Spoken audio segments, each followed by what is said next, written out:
مع الكرامة اف ام تحلى الايام. العائق هو ان ما حضرناش الرصيد البشري الموجود هذا، كنا مقتنعين به، لكن كما يحضرش الاخر لحظه في المباراه، هذا هو العائق. العائق ان ما كناش منظمين باش حضرنا 6 لاعبين باش كانوا يكوروا معنا اليوم اساسيين، هذا هو العائق.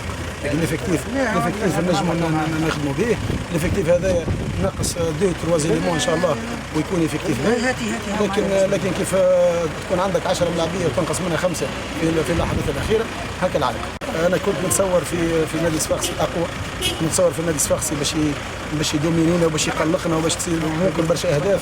وقت تشوف تركيبتنا احنا، وقت تشوف احنا نلعبوا في مدافعين في الهجوم، وقت تشوف عندنا مهاجم واحد محمد بن رمزي ضرب، عندنا مباراه كامله مضروب. هاك تبان نادي صفاقسي ما ربحوا، مبروك عليهم. احنا مازالنا برشا خدمه،